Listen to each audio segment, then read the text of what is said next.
This is the moment when Diddy's life came to a sudden halt. He was seen entering the Park Cat Hotel with a group, unaware of what was to come. Homeland Security agents moved swiftly, isolating him from the others. In an instant, Combs found himself in handcuffs, marched out of the hotel's front door. His lawyer reveals that Combs had arrived in New York 2 weeks earlier, ready to surrender on his own terms. But fate had other plans. He didn't expect federal agents to be waiting in ambush last Monday night. Why didn't they let him turn himself in? Simple. If he surrendered, they couldn't request his immediate detention. And so, they took him in, arresting the very man who had come to New York prepared to give himself up. He was taken to the notorious Metropolitan Detention Center, where the cold, unyielding walls replaced any hope of a peaceful resolution. What was supposed to be a moment of reckoning became a nightmare of confinement, as the government turned his surrender into a ruthless display of power, taking control of his fate by force. Trump's former fixer Michael Cohen spent a harrowing year in federal custody. He says for someone used to a life of luxury like Diddy prison, life is a severe shock. Life in the Metropolitan Detention Center in Brooklyn is harsh and unforgiving. The notorious facility, housing over 1,600 male and female inmates, has been plagued by violence, neglect, and appalling living conditions. The center's reputation has earned it the label of barbaric due to frequent stabbings, filthy environments, and chronic understaffing. One inmate describes it as a lawless environment where stabbings occur at least twice a week with makeshift weapons made from the prison's steel walls. Inmates have been attacked, stabbed in the eyes, and severely injured with no timely intervention from the officers. This violence is exacerbated by a woeful lack of supervision.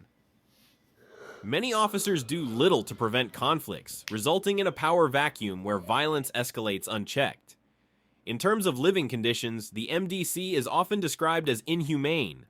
The facility has been found with maggots in food, broken lighting, and mold infesting the showers. There have been reports of prisoners enduring freezing temperatures due to heating system failures during winter months. This led to a high-profile case in 2019, where inmates were left in freezing cells for days after a power outage. Cockroaches and other pests are common, further adding to the unsanitary and dangerous environment. Medical care in the MDC is notoriously inadequate. Inmates often go without essential medical treatment, and there have been multiple instances of suicide due to poor mental health care. Some have spoken out about the lack of mental health support and the indifferent attitude of the prison staff, which has led to a series of preventable deaths. Inmates are at the mercy of their environment, a place where violence isn't the exception but the rule. One inmate recalled the sheer terror of his first week. "I didn't know if I would make it out alive." He spoke of the stabbings, a terrifying routine in the MDC. Makeshift weapons, forged from scraps of metal and steel, torn from the prison's very walls, are wielded in brutal attacks. Every hallway, every corner, every unlit cell could become the stage for a deadly confrontation. The screams of agony often echo long after an inmate has been dragged away, bloody and broken. The guards don't come right away. Sometimes they don't come at all. It's a prison where lawlessness thrives and authority is fragile, hanging by a thread. Inmates whisper about the lack of supervision, how officers are either too outnumbered or too indifferent to intervene when violence erupts. It's survival of the fittest in a war zone masquerading as a detention center. The living conditions? They border on the inhumane. Prisoners have reported cockroaches crawling through their meals, wriggling amongst the already spoiled food served to them.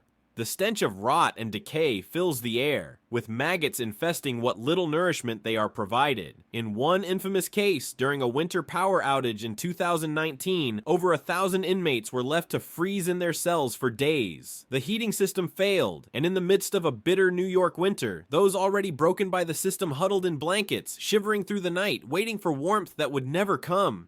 Bathrooms reek of mold and filth. Showers, meant to provide some semblance of cleanliness, are often filled with mildew.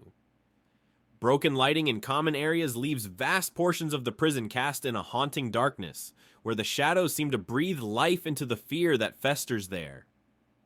The plumbing, like so much of the prison's infrastructure, is in disrepair. Overflowing toilets create a swamp-like atmosphere, while inmates stand ankle-deep in contaminated water, left to fend for themselves as they hope their cells won't flood. MDC isn't just dirty, it's an affront to human dignity. Yet, in a place where the basic rights to food, warmth, and hygiene are denied, it is the lack of medical care that might be the most chilling.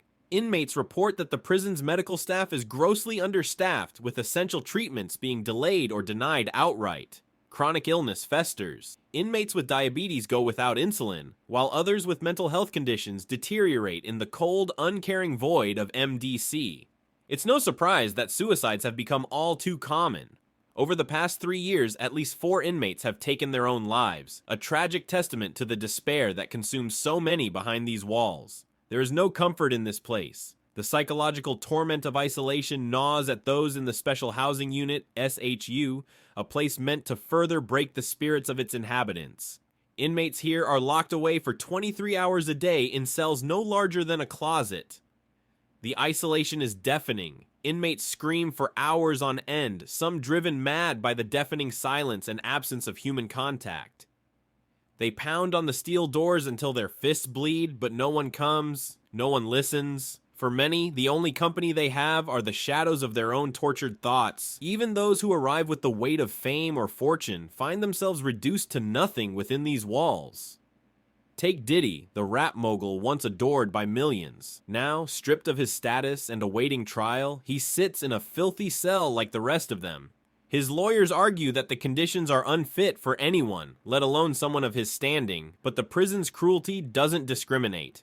MDC crushes all who enter, whether they were once stars in the limelight or nameless faces buried in the crowd.